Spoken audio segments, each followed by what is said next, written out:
And once again, we are back here at the Family Cafe. It's the 25th anniversary in the Grand Ballroom at the Hyatt Regency here on I Drive in beautiful Orlando, Florida. Matt Martucci joining you once again. Welcome to all of you watching on your couch, in your living room, wherever you may happen to be on your Facebook feed.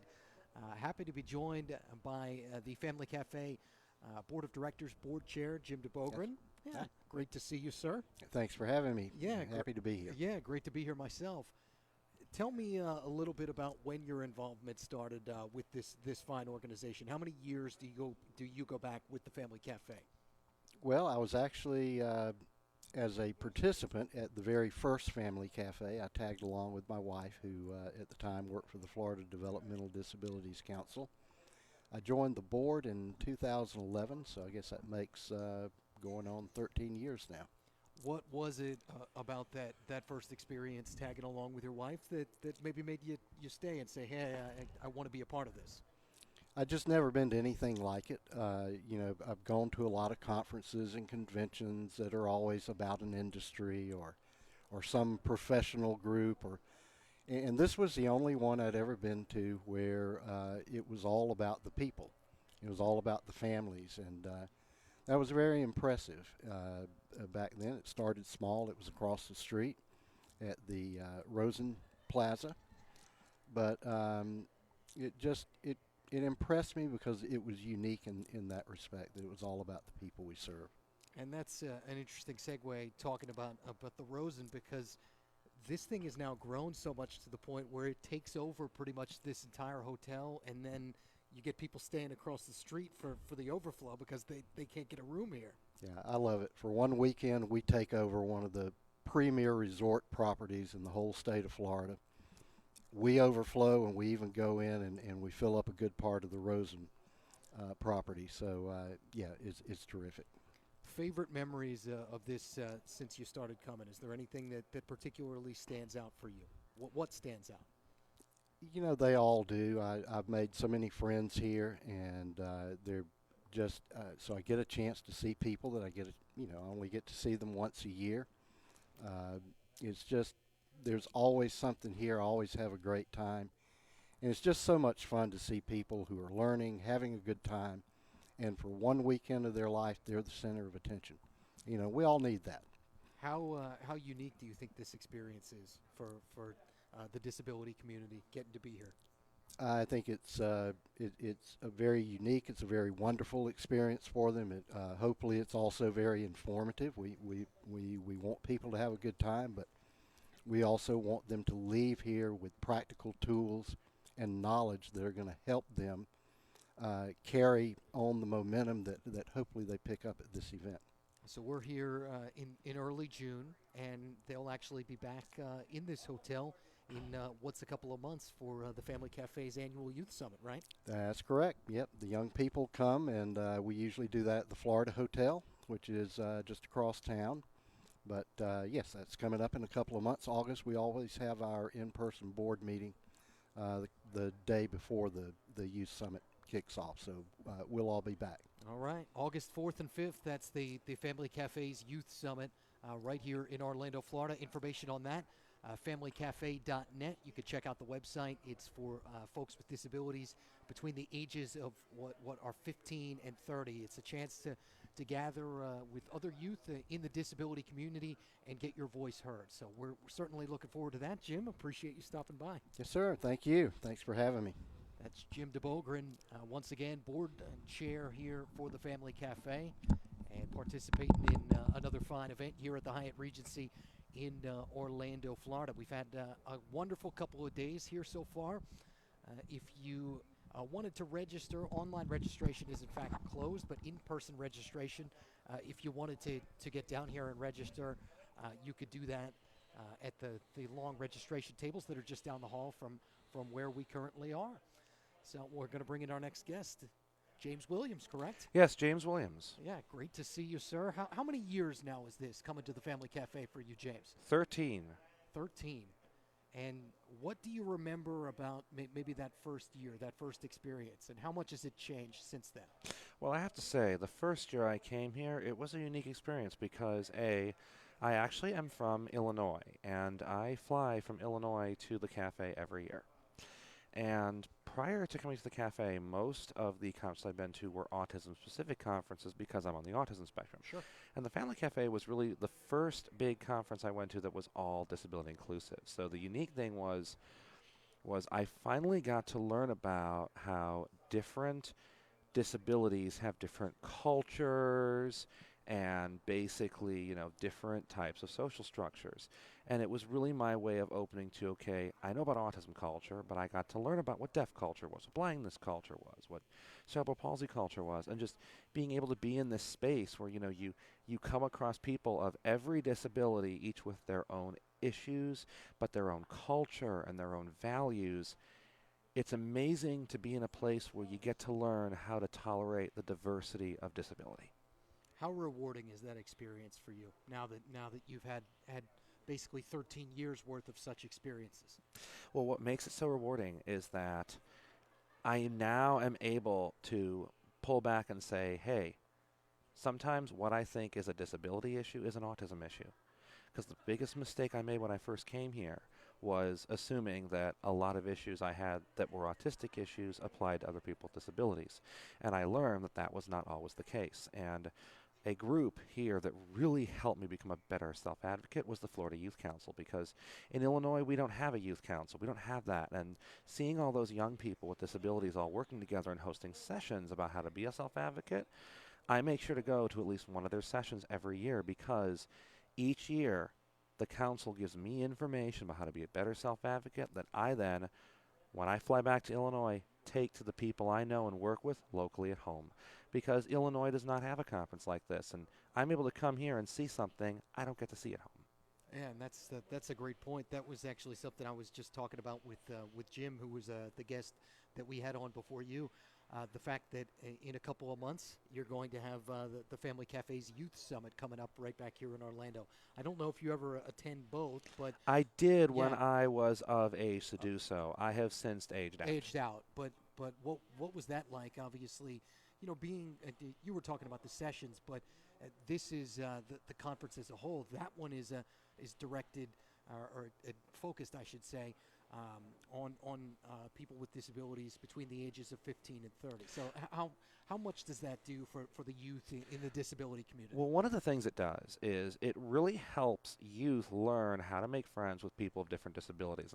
And the reason why that's important is because disabilities are very different. One person can be very different from another, even if they both have a disability. And you can be disabled in one area, but not in another. Sure. And what often happens is you can have a person with disability try to befriend a person with a different disability, and they don't always get along because what X person can't do, Y person can do because they're disabled elsewhere. And what the Youth Summit does is it gives a place that requires young people to learn, hey, this person here is disabled, but they can do something a typical person can do that I can't do. And it's a great way for the youth to learn how to negotiate a world where everyone can and can't do different things. And just because I can doesn't mean you can, and I then have a duty not to judge you because you can't. Now and then, another great point by you. How about tonight? What's taking place in this ballroom tonight? A formal dance, and what I love about this dance is that it's like, people with so many diverse backgrounds just coming together and having a ball.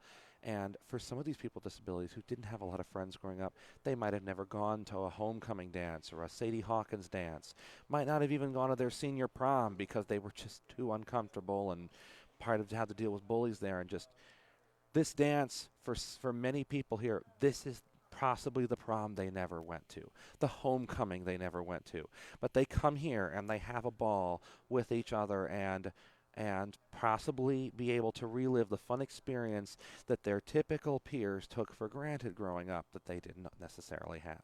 Yeah, and that's again a really good point by you, and it's something very cool to see if you've never experienced it for the first time. You get that many people from the disability community in one room having such a great time, dancing, laughing with their friends, just really all out enjoying themselves. And the fact of the matter is that even before certain labels and disabilities were termed, there are even books of literature featuring characters with disabilities even before they were labeled. As an example I give, Ramona the Pest by Beverly Cleary. Ramona Quimby has many symptoms that are shared by kids with autism and social anxiety and ADHD. But at the time the book was written, that wasn't widely known of a term. But what that teaches us is that, yeah, if Cleary's writing about this when there's no term, there had to have been kids like that. And what that shows is even when there is no label for a disability, there are still people that existed with that disability. And that was a widely popular series. I can remember not so much Ramona the Pest, but I remember reading Ramona the Brave. Yeah. At one point or another when I was younger. So, um, favorite thing over the years for you about coming to this? You mentioned some of them, but Anime. Anime. Because I do a anime presentation. I've given this now 7 years straight, and it fills a breakout room every year. It has consistently been a popular session here, and for the last 7 years, the convention invites me to do this with another adult on the autism spectrum. Well, I know you enjoy that every year. I know there are plenty of folks that look forward to that every year, just like we do at this fine event. 25 years for the Family Cafe. James Williams, thank you for stopping by. You're welcome. So, once again, Family Cafe, 25-year anniversary right here at the Hyatt Regency Hotel on I-Drive in Orlando, Florida. We talked about it before. Online registration is closed, but if you wanted to come down in person, can still register in person at the registration tables. And now joined by Carly Fahey, who has been not only a participant in the Family Cafe, but now is an advocate for the disability community, works in Washington, D.C., and does some pretty unique things with folks in the disability community. Hi, Carly. Hi, Matt. Absolutely. I work over in Washington, but actually out of a firm in LA, Levant Consulting. We work in big tech and entertainment to make all of those spaces and industries more accessible, trying to, push boundaries and create new cultural change across industries, which is still really important in advocacy, just like a lot of this work, but it's a little different for me, so I'm very excited. And you did something pretty unique that not a whole lot of people get to do just back a few months ago with the Academy Awards, right? Oh, yeah. Our team at Levant Consulting created the accessibility plans for the Oscars, as well as some other really big events that were, publicly televised.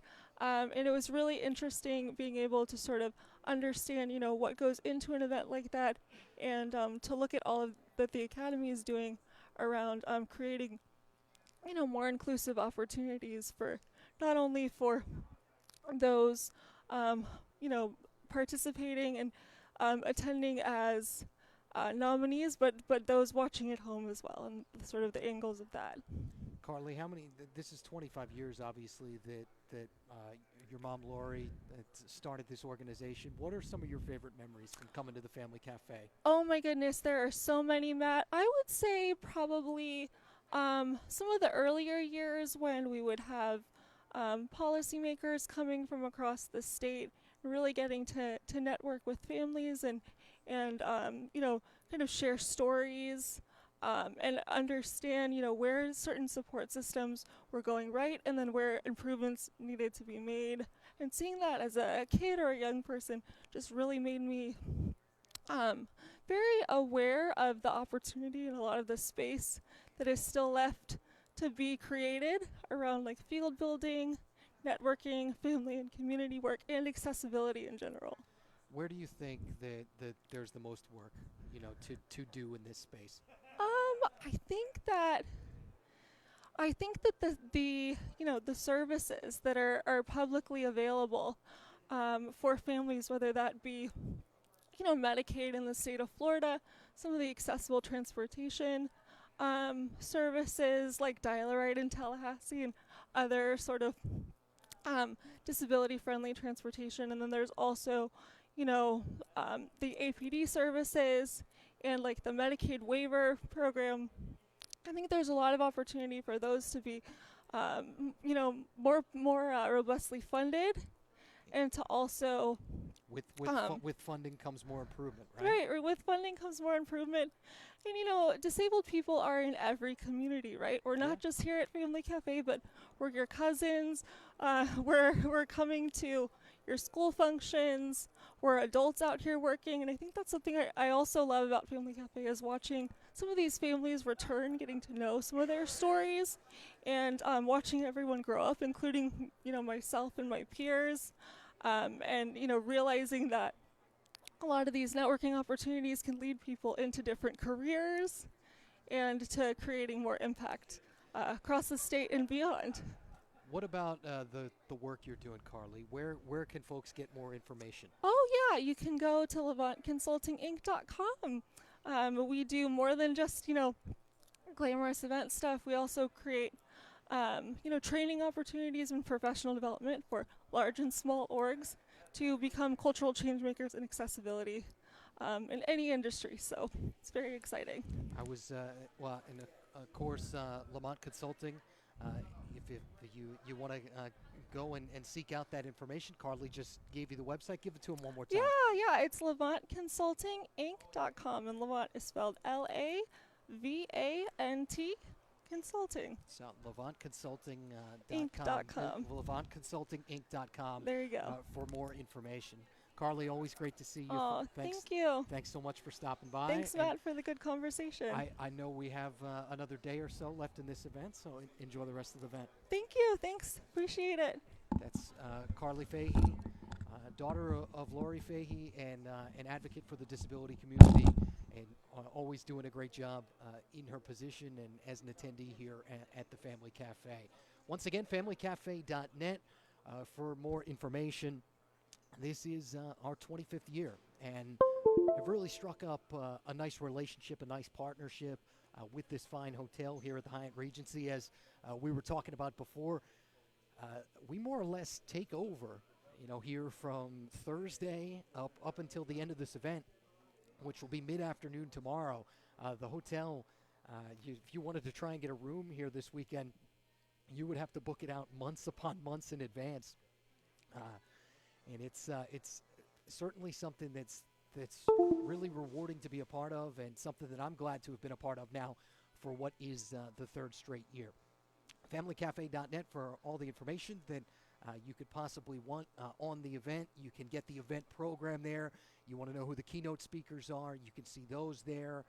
Pretty much all the information that you need in terms of learning about this event, you can find on the website, and of course on the Family Cafe's Facebook page, which is where you're watching me right now, watching us right now. So happy to have you along, and looking forward to what is another day or so of this event here at the Hyatt Regency in Orlando, right here on iDrive, folks. And we're going to, I think, pause for a second, and we're going to bring on our next guest.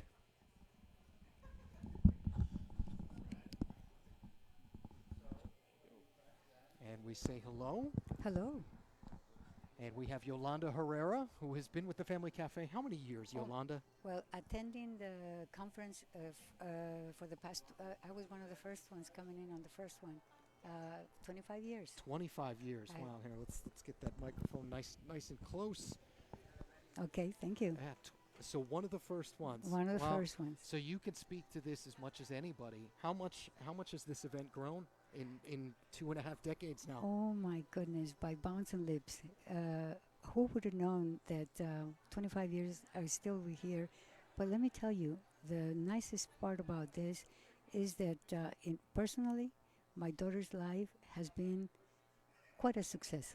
Thanks to the education I have received through attending all those careers, and we're on the process of giving back to the community. My daughter is a baker. Wow. How did I know that she could be in that? Well, I went to a vocational rehabilitation workshop where they were offering opportunities for employment, to train and all that. So she was also a participant of the early beginnings of the discovery process. That's how we learned that one of her talents was in the baking area. What does she like about baking? The smells. That is something so delicious that to this day she's still very happy about.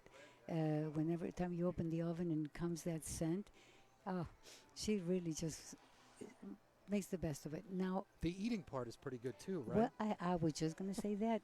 Lucky thing, she's not that much into eating the sweets. Ah, okay. So it has become an incredible career because one of the worries that I had was overeating. You're gonna eat your product. That's right. She's good taste, just a taste, and she's satisfied with that. I'm telling you, the smells and the sense is what fulfills. Can you hear me and now? If you notice, when you enter at a bakery, what is it that you first taste? So, The I'm just smells. going to sit here and It's talk the to you into your ear. olfactory. You know, Yes, that's it. I got nothing So to do. I got. what has been happening I do? the past Okay. 25 years? Well, I also I have have been 10 fortunate mics, so I need to enough test to them all at also once. be Okay, so just involved stand in by. some I'll be support here groups where in your ear. I have seen the growth of other families too, and by spreading the word, by educating other people, they've attended other previous years, and not also that, but their children are also being beneficiaries of the many programs that they're able to see as they walk into the exhibition room, talk to other agencies, talk to other supports, and next thing you know, we're spreading the word, and 25 years have changed a lot of lives. Wow, and they will continue to. Yolanda Herrera, thank you so much for stopping by and spending some time with us. Oh, Enjoy the next day and a half, finishing up the 25th year of the Family Cafe. Thank you. you're very welcome, and let me just say this: that the for the our children, the best event is coming up next, from 7 to 8. We have the dance. Yeah. Oh yeah, it's my gonna be great. goodness! You cannot imagine the tons of fun that this Good this is gonna be. afternoon. Well, thank you so much for having me. Well, I appreciate that. Great to have you. And My we'll, name is send Jessica you back to the Bertain, main and I am stage the Bureau for, Chief our, of the our next Exceptional program here at the Family Education and Cafe. Student Services Bureau within the Florida Department of Education. And I have the pleasure of presenting to you today some of our general updates.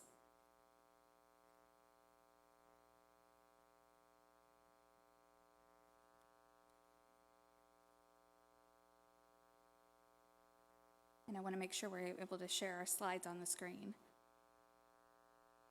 Thank you.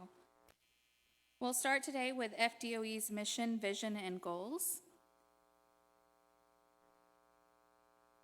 The mission of Florida's K-20 education system shall to be increasing the proficiency of all students with one seamless, efficient system by allowing them the opportunity to expand their knowledge and skills through learning, opportunities, and research valued by students, parents, and communities.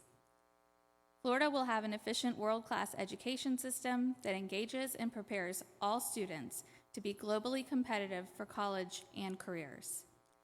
I do want to also state that we have some of our leadership here with us from the Florida Department of Education, and we also have our Bureau of Exceptional Education and Student Services team with us here. I'd like to introduce Vice Chancellor Dr. Peggy Ani, who we have in the front row. And we will be sure to have a time for questions and answers after the presentation is completed today. So stick around and the staff will be here to ensure that we answer the questions that you have. Again, we have FDOE's goals. Our goal is achievement and progress and to ensure readiness and access for all students, including our students with disabilities. And our aim is always to support a skilled workforce and economic development through our instruction of all students.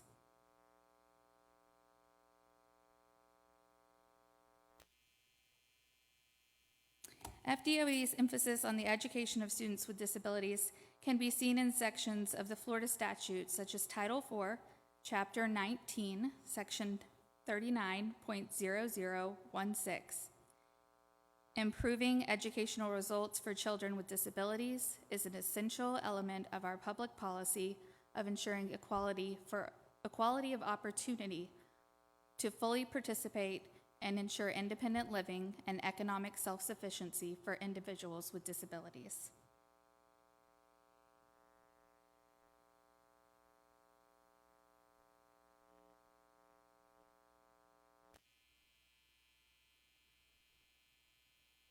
I'm just going to pause to make sure we can see our slides.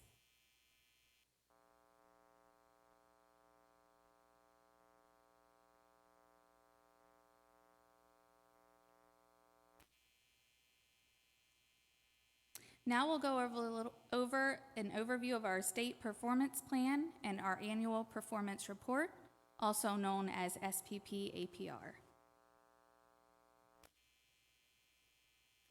So as you see the indicators listed in blue on this page, there are two sets of indicators, one for results and one for compliance.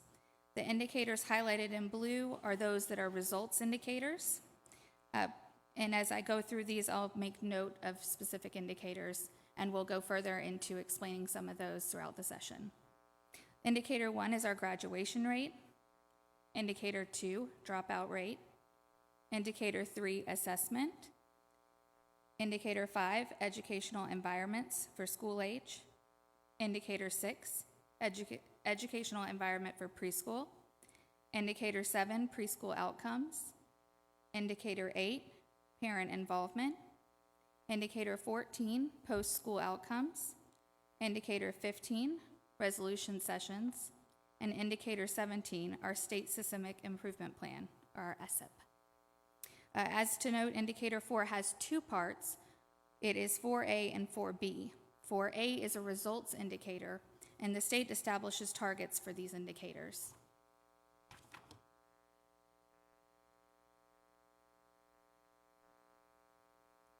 On this next slide, we're going to go into those compliance indicators. Highlighted in green on this slide, again, note that Indicator 4 has two parts, 4A and 4B. 4B is the compliance portion of the indicator. Targets for each of these must be set for either 0% or 100%, as determined by OSEP. For instance, the target for Indicator 9 is always 0%, which indicates that the goal is always that no districts have disproportionate representation of racial or ethnic groups. Indicator 11 always has a target of 100%, which means that the goal is that all initial evaluations be completed within 60 days of receiving parental consent to evaluate.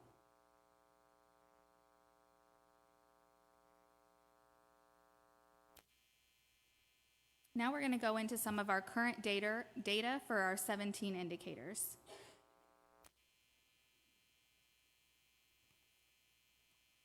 So on the slide, you'll see that the bar graph indicates that 2,870,507 students in Florida, as reported in final Survey 2 data in the 22-23 school year, of that percentage, 14.9% were classified as students with a disability.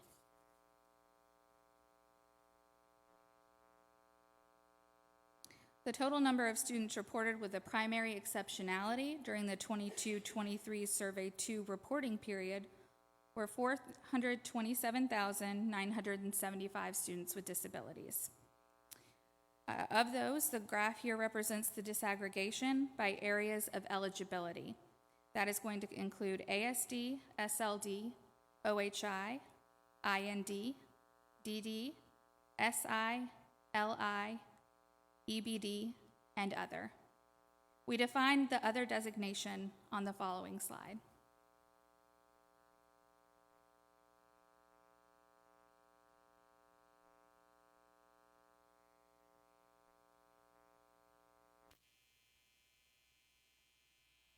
Of the total number of students reported with a primary exceptionality during the 22-23 survey period, 10,038 students were reported with a primary exceptionality category of other. Within that category, it includes HH, DSI, TBI, EC, OI, and VI, also DHH. The graph represents the disaggregation of the other category by those eligibility areas.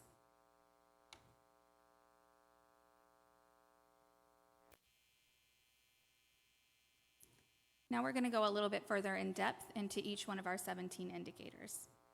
Indicator 1 measures the rate of students with disabilities who exited special education with a standard high school diploma in the most recent year in which data is available.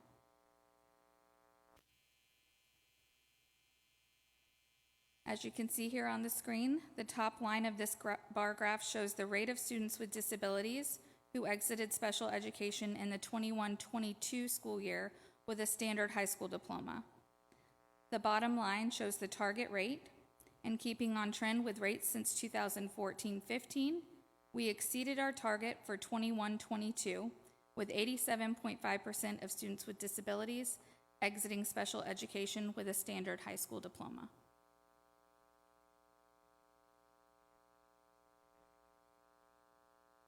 Indicator 2, dropout, measures the rate of students with disabilities who exited special education due to dropping out in the most recent year in which data are available.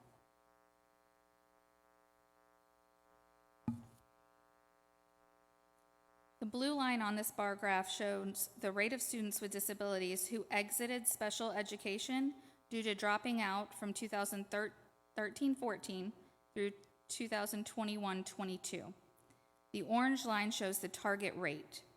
In 21-22, we exceeded our target slightly, with 11.9% of students with disabilities dropping out compared to our target rate of 11.5%. Despite this, our rate of students with disabilities dropping out has decreased significantly since 2013-14.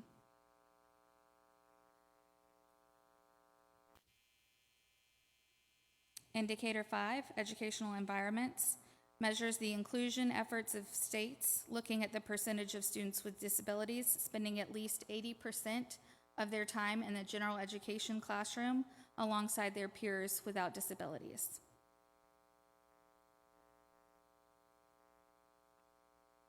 And here you can see in Florida, inclusion of students with disabilities in the general education environment continues to climb. This graph depicts this trend over a 6-year period, rising from 73.7% in 2016-17 to 78.91% in 22-23.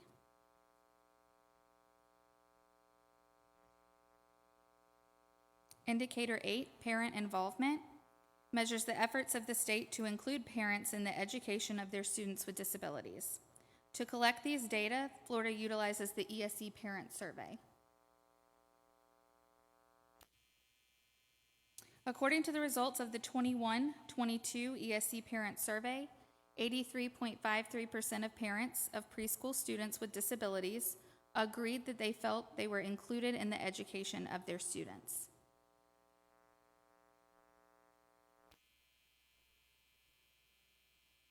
The 21-22 results also indicated that 81.07% of parents of students with disabilities in grades K-12 agreed they felt they were included in the education of their students.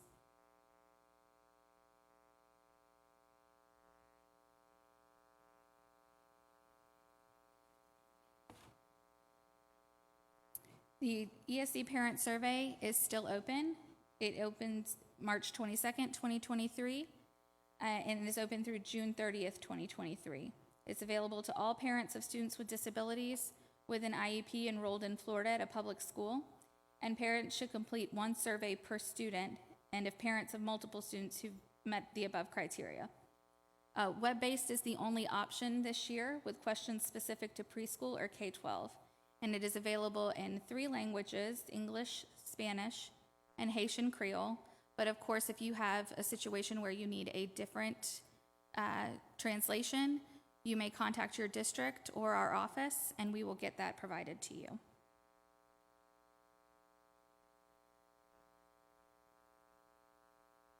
These are the QR codes that will take you to either of the 3 options, or you can visit the ESE Parent Survey webpage. You may also contact ESE Parent Services at fldoe.org with any of your questions.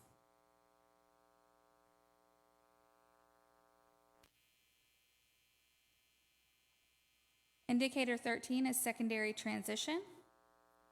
Because this is a compliance indicator, the target is set by OSEP at 100%. After experiencing a slight dip in the 2021 school year, this indicator is trending back upwards at 97.9% compliance in the 21-22 school year.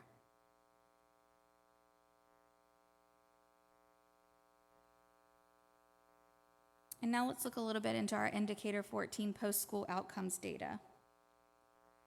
Overall, this 5-year data trend indicates we are continuing to find our students with disabilities, their education and/or their continuing education, and/or continuing to secure employment 1 year after exiting special education at increasing rates. It is our goal to continue this upward trend year after year.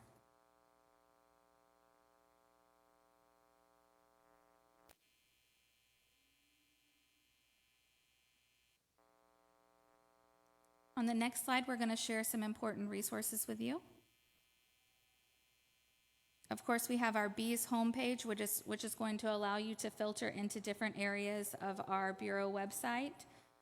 We have our ESE eligibility webpage, our parent information webpage, student support services, Office of K-12 School Choice, Division of Vocational Rehabilitation, Division of Blind Services, and Division of Early Learning.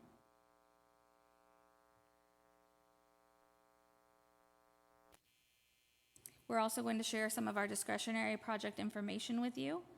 Of course, we have our Florida Diagnostic and Learning Resource System, or FIDLERS, our Center for Autism and Related Disabilities, or CARD, our Resource Materials and Technology Center for the Deaf, Hard of Hearing, and Florida Inclusion Network, or FIN. Additionally, we have Learning Ally, Florida Instructional Materials Center for the Visually Impaired, and our Access Project.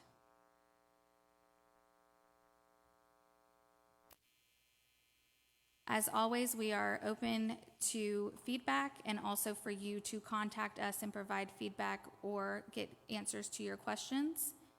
And you can do so by contacting us at the Bureau of Exceptional Education and Student Services or at beessupport@fldoe.org. We also have our phone number listed.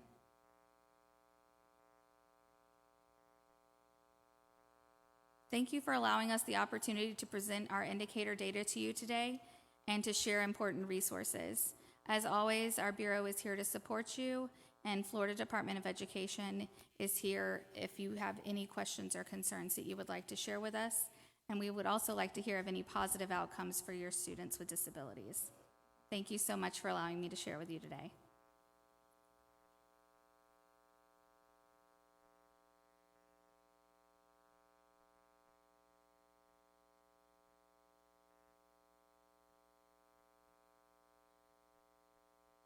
Turn me off. Oh, there am I. We'll also be up front if you have any questions or comments or if you would like to share anything with us.